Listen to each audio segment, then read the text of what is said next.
and this is something I think about a lot, but like creators who are made it don't need Web3, right? Because like when you think about it, they're getting like 50K brand deals. I mean, I know this, like creators can get 50K in a week if they wanted to. Like I'm talking like not everyone, but like the top 1%. So Web3 is sometimes unattractive to some people because they're like, well, I'm already making this money Web2, so why would I go there?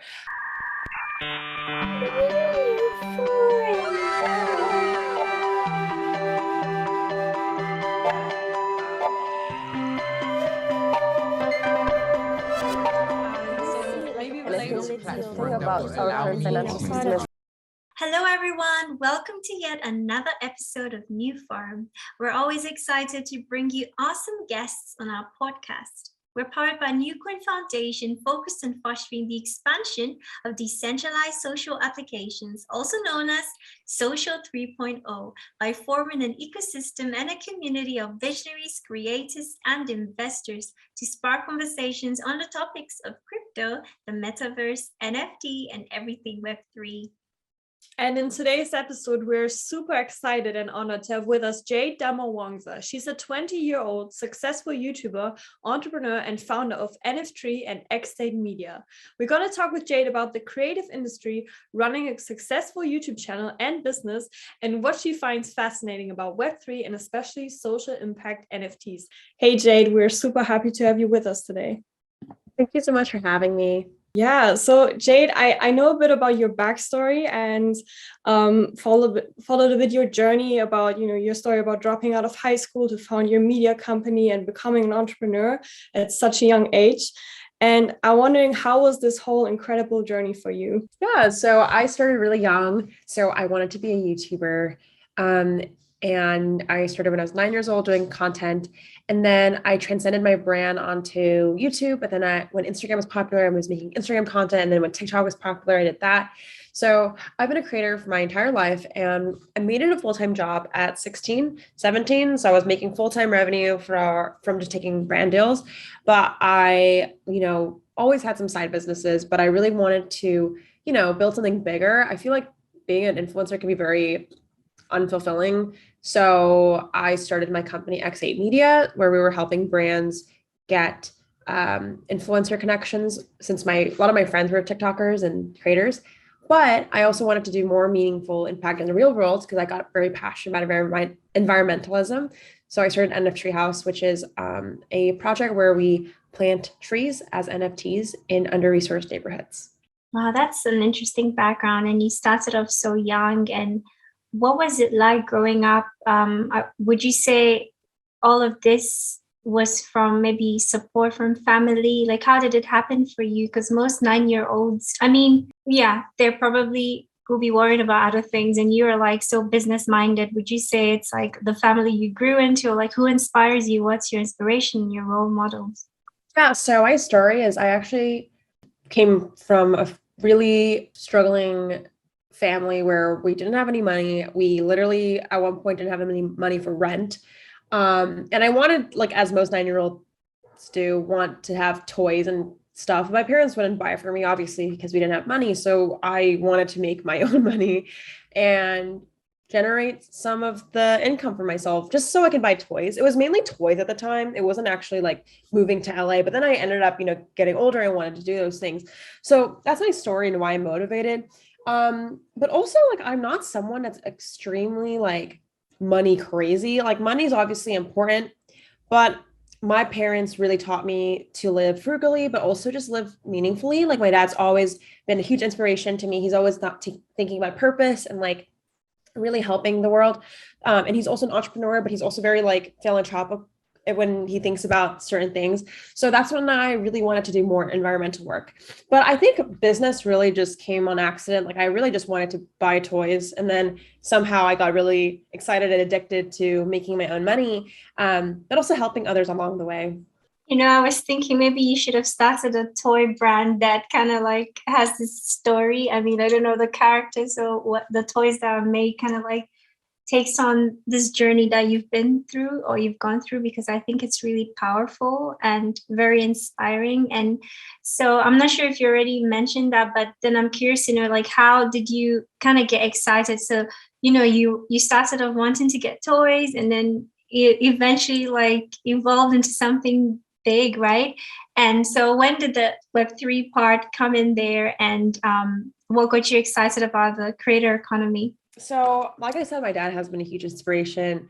Obviously, I didn't grow up with a lot of money, but he's always taught me many things, like how to, he's an entrepreneur, so how to start something without any money, how to, build things from scratch. But he also taught me a lot about crypto. My dad's a very big crypto nerd. So, like, he took me to my first Bitcoin meetup, and like when I was 16, and I didn't know what Bitcoin was. This was like 5 years ago, 6 years ago. And obviously, I should have bought so much Bitcoin, but I didn't, because I was so confused. I was like, as a teenager, and my dad's just so like, he loves technology. So when Bitcoin was huge, I went to Bitcoin meetup. When Ethereum was huge, he was talking about Ethereum, and I was like, okay, finally last year, I was like, I need to integrate it in my business somehow, since I work with a lot of creators. What can I do? So that's how I kind of got started. I mean, as anyone knows, it's really unavoidable. Like Web3 is so unavoidable. And you might be pressured by social media, but I was mostly pressured by my dad just to figure out how I can incorporate it. And I first started contributing to DAOs and other Web3 communities, which for those who don't know, a DAO is kind of like a community that happens to have a bank account. That's basically what it is. So I was contributing and working with basically interning for free, kind of just to learn about crypto. And I found all of these communities through Twitter and social media, and eventually got paid. Like right now, I kind of shifted my agency to serving also Web3 brands, so helping them with marketing. But in the start, I was just like figuring out myself. So that's how I really started. And then obviously, I learned so much about how crypto can be used for climate change and how we can use it for climate action. So that's kind of my timeline, but it's only been a year and a half, maybe, since I started this Web3 journey. Yeah, very interesting, because you have a huge following on YouTube, so you're a YouTube creator, a big one, and we see a lot of influencers and creators. We wonder, okay, how do they structure their business? Basically, how do they get brand deals? How do they make this? And in Web3, it's kind of like the shift away from we are chasing the brand, we are chasing the sponsorship, into okay, the creator can actually now tokenize the community, they can use these tools. And I'm wondering, what is your biggest takeaway from doing YouTube and doing these things with your media company for so long? Like, what is your biggest learning experience? And why do you think Web3 is going to have such an impact on the creative economy? Yeah, I think that the main thing is creators who, and this is something I think about a lot, but like creators who are made it don't need Web3, right? Because like when you think about it, they're getting like 50K brand deals. I mean, I know this, like creators can get 50K in a week if they wanted to. Like I'm talking like not everyone, but like the top 1%. So Web3 is sometimes unattractive to some people because they're like, well, I'm already making this money Web2, so why would I go there?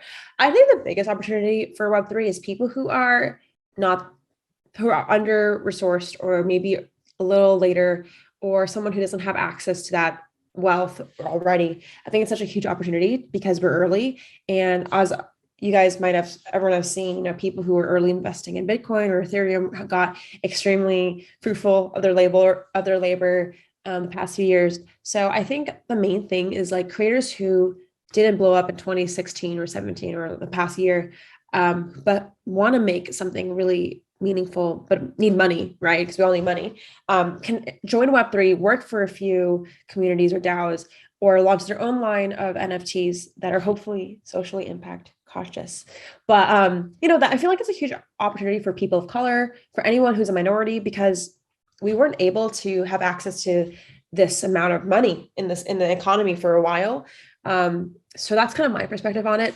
And I'm also very, unbiased, where I think a lot of creators who are already having that money don't need Web3 really, right?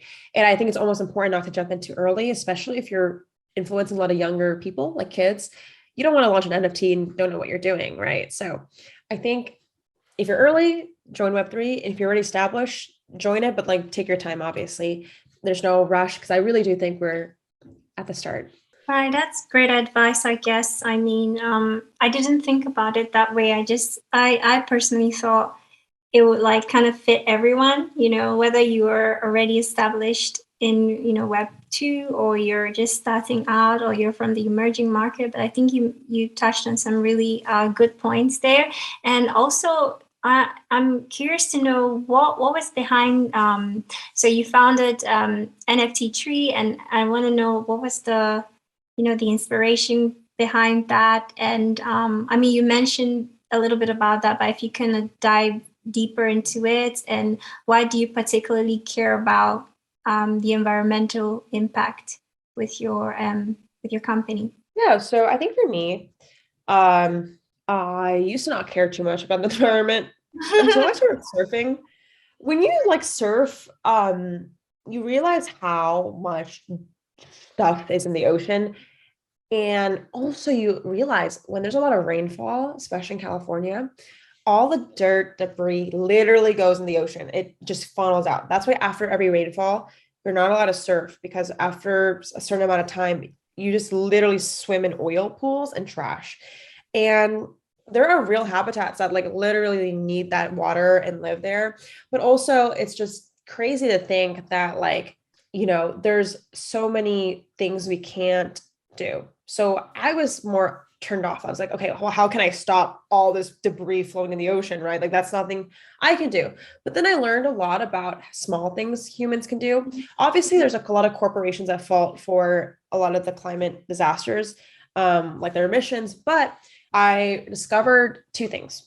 One, my agency started to do a lot of more social impact work for the election. So we were teaching Gen Z kids how to vote. This was like 2 years ago during 2020 election. So I was like, okay, it's really possible to use influencers to talk about something good. That's one thing we can do, right? And the second thing we can do is fundraise for certain initiatives that are doing good, right? So that's why crypto is really important, because you can generate an NFT line and use the money to plant trees, like what we're doing in a tree. So I think a lot of people think you can't do much to help save the earth, which is mostly true. But I really think about it like this, like we can all be an imperfect environmentalist, which means we try our best. Like I just got Starbucks 2 days ago, right? So I'm not perfect, but there are, and that's kind of how I started. I just surf and I literally look at a lot of trash every single day. But also, not to add more statistics, as everyone knows the earth is warming up, but the past 22 years was the warmest years on record. So what does that mean? Literally the 20 warmest years in the world has been in the past 22 years. So which basically should be alarming to some people. And we only have around 8 to 9 years to really make as much impact as possible. Or else a lot of the climate disasters would be irreversible. So just from now on, we're going to get more flooding, more fires, and more natural disasters from here on. It's not going to get better. But there are statistics that show if we can just put $17.6 billion in tree planting, it would save 42 million people from heat waves. So it's like, there's things we can do. And where can you get that much money? Where can you get $17 billion? Well, I heard this DAO has $1 trillion in the treasury. What the heck, So I just see it's super obvious. I'm like, there are so many better ways to fundraise, but it's all in Web3. But the funny thing is a lot of Web3 looks really unenvironmentally friendly, which makes a lot of activists don't want to tap into that region. So I think there needs to be more people to bridge the gap of like money and true carbon removal and trying our best to save the earth, because there's a lot of money in Web3, as everyone knows. That's why we're here. And it can be used for good. So I just learned so much about these statistics. And like, when you think about that, you're like, okay, well, if I can put $20 into buying an NFT that plants a tree, then I'll do it. Or if I can do something that is really easy, you can do at home, then it might empower more people to do the same. So that is how I got started with planting trees and all the environmental stuff, because I used to not care, which is not good. Wow, I just want to say I'm a surfer girl too, so I can feel that. Like when I was surfing in Mexico, there's so much trash, like especially spring break is like the worst when you see all the stuff coming in the ocean. And also there's a lot of countries that just cut off all the trees because they need oil and things like that. So it's like, and they don't really get them back, so there's literally lands where there's no trees anymore, no forest anymore. So that's a big issue. And I think it's like you said, we can make a impact maybe with the money that we can get from Web3 or crypto, because like you said, there's a lot of fundraising, there's a lot of VCs involved in Web3, and I think that's why it's a very interesting project. We had somebody on also from California. Ariel was the project, and they are doing like carbon footprints, like an app for carbon footprint. And I'm like, this is really like interesting space, because I feel like this looks very promising, because it's like Gen Z and young people, they want to do something for the planet, and they want to, be involved, and they want to maybe have an NFT or a tree or a partnership with a tree, or just take a small step towards this better future. And I think that's why it's so cool having like a young founder like you on here. Yeah. So how is it like running that? Like, what do you say? Like, is it like a rough day to day? Is it like changing, or how you feel with that? Well, so last month we launched, and we still have some NFTs where we fully minted out, but if anyone's interested in getting a tree, we still have some on OpenSea, I think, that are just there for anyone who wants a tree. But with the money we raised, we're going to be planting 50 trees in Los Angeles that we're going to go into under-resourced neighborhoods. And the difference between our project and a lot of other tree planting projects is we don't plant just in a forest where no one can see it. We plant in neighborhoods where people can get directly impacted to clean air and reduce a lot of those emissions. So we plant it in neighborhoods that specifically don't have access to trees, because trees are very expensive, and a lot of the cities favor higher income neighborhoods. That's how it goes. So the truth is, all income inequality will lead to health disparities and other major natural disasters. So that's what we're doing. Small scale 50 trees won't obviously save the earth, but we hope to impact directly communities. And we plan to launch actually in the next 2 months again, in a larger city. So you guys can stay tuned for that. But in terms of Ariel, I heard that the project, I think it's a really cool space. And I think that there has to be at least one tree planting project that takes off, because it's going to happen. It's not even optional to have no trees. So there's actually a lot of other NFT tree related projects. We're not the only one, which is a great thing.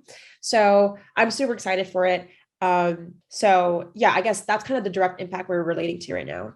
Amazing. Yeah, really cool that you guys are all on it and looking for, bettering small steps the world. And I'm wondering, we care a lot about creators. We care a lot about people, decentralization in general. Like, how can we bring more of these Web3 tools to creators? And I'm wondering, what do you think can Web3 have a large impact on, let's say, creators from an emerging market in, I don't know, like in Africa and Asia? Like, what do you think? How can Web3 really, evolve to that place where it can impact a lot of people? So I think two things. So first thing I think is, the biggest hard thing for NFT Treehouse, other than tree planting, because that's hard, is really educating people about it. Because a lot of people still to this day think our project is like this greenwashing scam that's like trying to make crypto look better. It's like a PR move, but it's really not. Like, we're using a layer 2. It's totally carbon neutral. So anyways, going back to it, I think how Web3 can engage with creators is really more about, unfortunately, like very unscalable things. And let me explain. So I think a lot of people, companies, DAOs, communities are like, okay, let's create Web3 content for normies, which I've done. Like, don't worry, I've done that on YouTube. And I read the comments every day of my channel and the posts I do, and people other doing this like educational content, and it attracts people who are already in Web3, or it's going to be people who hate the environment. I mean, hate crypto because it kills the environment. And you can see this disparity. And no matter how much content we push out of like, is crypto bad for the environment, or is Web3 bad? It's literally just going to be Web3 people defending their stance, and then people who don't like crypto just fighting in the comments. Or even worse, no one that's not a Web3 will ever see the content, right? And when I see that like over and over again, I'm obviously saying like not, some people can watch a video and get inspired, but most of them not. I think what this shows me is like we're in a time where we're not ready for like large scale marketing of like put a Facebook ad and people will opt in. Like, no one understands what the word Web3 means, right? Like, I guess when I think about my mom, she gets really confused. So we're not at the mom level yet where moms understand Web3. Maybe they understand NFTs, but barely, right? So I think it's companies and communities should just approach onboarding people to Web3, not as a marketing campaign, but as a sales campaign.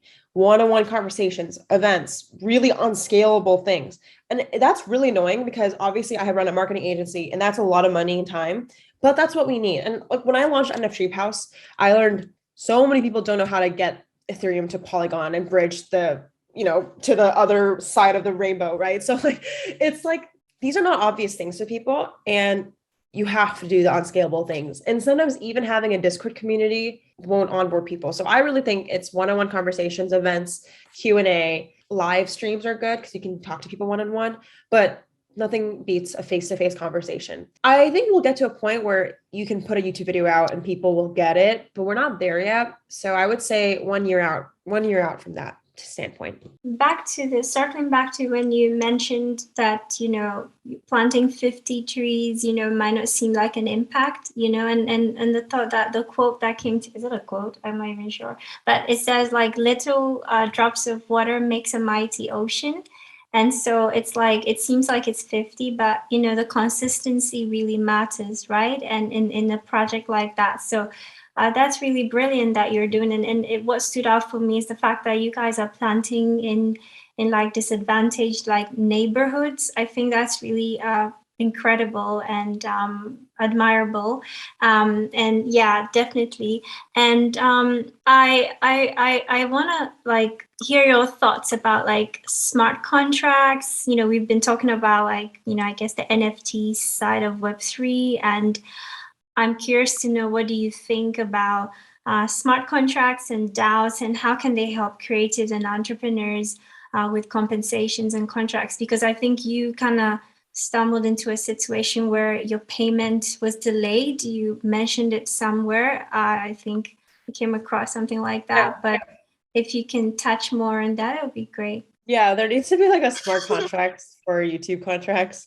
I don't think any company, any Web2 company will ever want that. Like, I'm talking about major corporations. Yeah, like I see on social media, like, I'm building the smart contract that's going to help YouTubers onboard into like, get paid instantly. But I'm like, okay, but ask Amazon to do that, or like ask, I don't know, any conglomerate company, like they're gonna laugh at you. Right.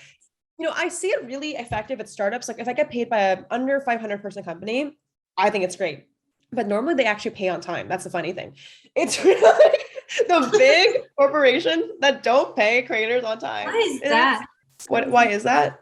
Yeah, I wonder. It's because, so it's like most, I'm not going to go into the nitty gritty, but for my experience, allegedly, I'm not trying to get sued, most companies have something called like payroll month days. So they issue out a certain day, but they're tricky because they don't tell anybody. They only pay you on the 27th.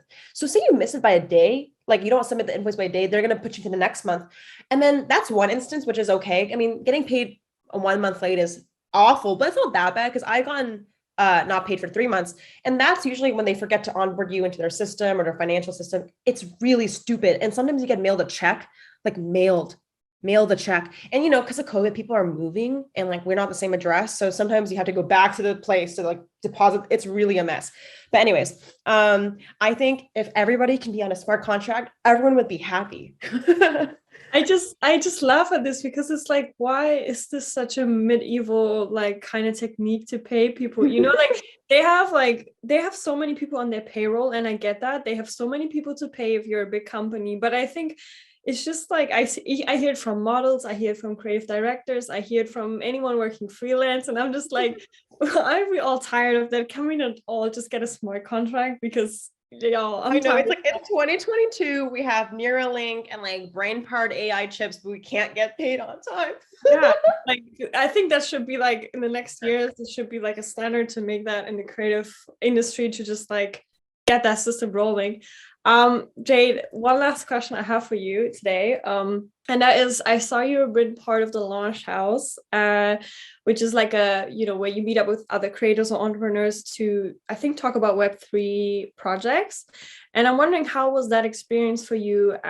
Just because I feel like co-working and things like that can be very beneficial, and I'm wondering, how was that whole experience for you? Yeah, so Launch House is this place where you actually live with founders for a month. I didn't live with them. I just like I live in LA, so I just kind of popped in and out.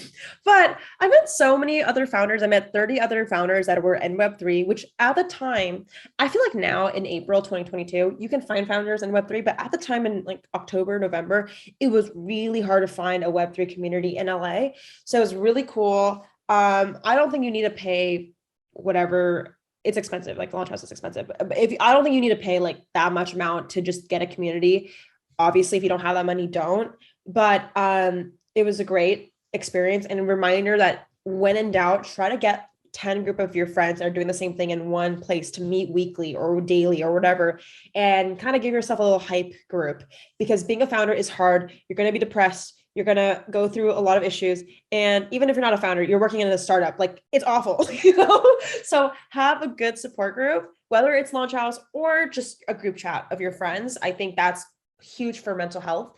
And I got it through that experience, but I get it through other ways as well now. Love that honesty, keeping it real. I like that. And I think it's great to have these real life events to meet people as well than just on the online world. Yeah, totally. I think in person is very important. And would you say you've been doing that, Jade? How has it been like in terms of like your daily routine and activities? Do you just like sit in front of your computer and you wake up with your laptop and you go to bed with it right next to you? Oh, okay. So that's joy. Okay. How about you, Jade? Is that your daily routine? Sorry if that's actually reality. That used to be my daily, wake up, Zoom, sleep, Zoom. Right. But based on the poster behind me, I actually do a lot of work outside. It's free. It's really great for mental health. I actually just this morning was literally taking a Zoom call from the ocean, watching surfers come by. I'm actually quite incredibly picky when it comes to how much time I spend indoors. If for whatever, and this might be selfish, but if for whatever reason, I'm like, I've been indoors all day, I will go on a walk or I go surfing in the middle of the night. Like I'm very picky on like how I consume a lot of my digital screen. And I wasn't like this. I know a lot of 20-year-olds can be very engaged on social media and trying to find trends, but I actually, and this kind of hurts me, honestly, but I actually don't look at trends. Like I delete Instagram at 8 p.m. and I reinstall it at 8 a.m. I don't really scroll. I just post. And because of that, I actually don't know what's trending anymore, but that's okay because I'm a lot happier and I still make good content. I just don't know what's going on. So I was about to ask you, do you watch YouTube at all anymore? Like, because I feel like YouTube has gone through a change as well, right? Like a bit, the algorithm. It's kind of insane how I don't know. No, I don't watch YouTube. I watch YouTube for if I'm searching up something. I love YouTube to learn. Like I'll search up like which longboard should I get? But I won't use YouTube to just passively scroll. I don't even passively scroll unless I'm researching. But I watch like Hulu and like Netflix and like Keeping Up with the Kardashians. Like I'm not saying I only watch intellectual tutorials. So it's just more like YouTube is very only hard for me to stuff. Yeah. So no, but I don't watch crypto though. I should watch more crypto YouTubers. I don't, because I feel like most of them are scams. It's hard to filter. If someone is opening their mouth and being like, how to get rich quick with crypto, I don't watch it. It's really nice that you have your like kind of like your routine and you have a nice balance. You're not stuck on your computer like the whole day. You go outside. I think it's really admirable. I was going to ask you, like, do you have any few last words, for our community, for, youngsters getting into Web3? Is there anything you would share with them? Yeah. So I think my biggest advice is, for me, I started a project, NFT Tree, where we plant trees. You don't have to start a social impact NFTs to do good. Seriously, you guys, I was not really into all the techniques and like how to solve climate change. Like I was really overwhelmed, like most people are in the beginning, but there are small things you can do. It doesn't have to be climate related, but I really want to encourage people, just do good as much as possible.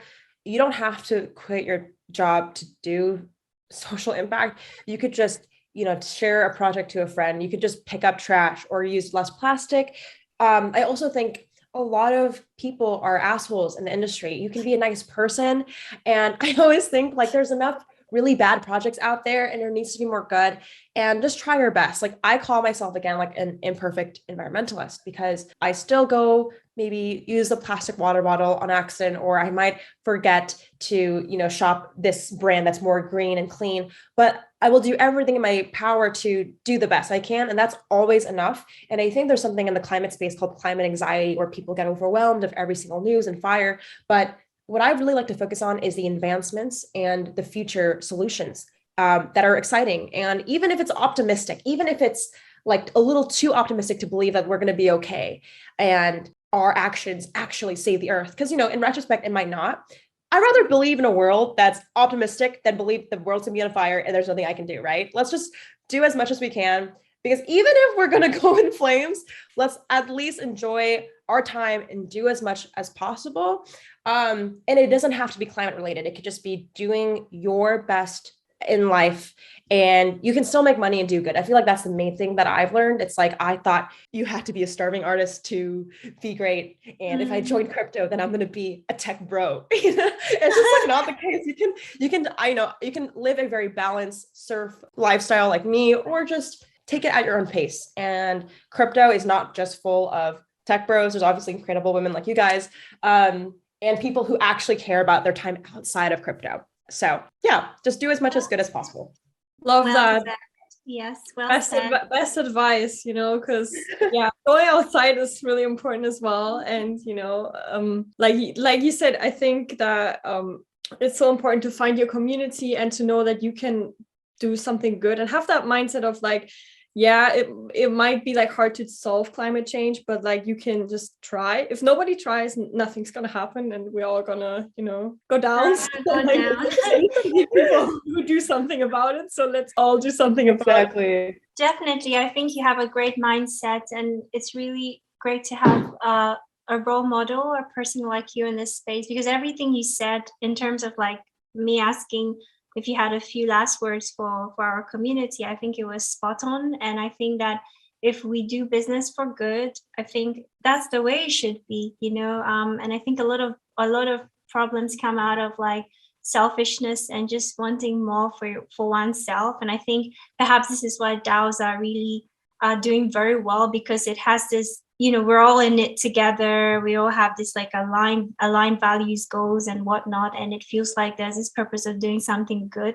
So I think this is brilliant. And Jade, we want to thank you really so much for your time with us, for your vibrant energy, contagious smile. And it was really perfect. And we're wondering where our community and listeners can find you on your social platform. Yeah, so if you want to be involved with climate and NFT Tree, you can get a tree on OpenSea. It's just nftreehouse.com. But if you are not ready to jump into the whole crypto sphere, I make a ton of videos on TikTok and YouTube and Instagram about what it's like to just be in the space. I call it creator therapy, where a lot of the times I just complain in front of the camera of like what I'm feeling. But my goal is to just empower people that your mental health is super important. So it's okay if you feel like crap, because everyone does. So I talk about how to deal with feeling bleh on those days when you're running a business and things aren't going well. So my name is just Jade Darmawangsa. It's really long, but just type JD and you'll find it. And then, I'm also active on anywhere DMs are open. Feel free to email me as well. Yeah, go check out Jade, her YouTube, and also her project, and buy a tree. And thank you so much, Jade, for taking part. This was so cool to have you on. And thank you everyone who tuned in today. If you also want to get more involved within our community, make sure to follow us on Twitter and Instagram. And we also have a private Telegram group where we discuss everything in Web3 with our community. So thank you guys so much for tuning in. And don't forget to like and subscribe in real YouTube fashion. And always YouTube. Oh my gosh, she knows. Had to say this, So see you in the next episode of NewForum. And thank you, Salimi, and thank you, Jade. Thank you, Joy. Thank you, guys. Thank you, Jade. Bye. Bye.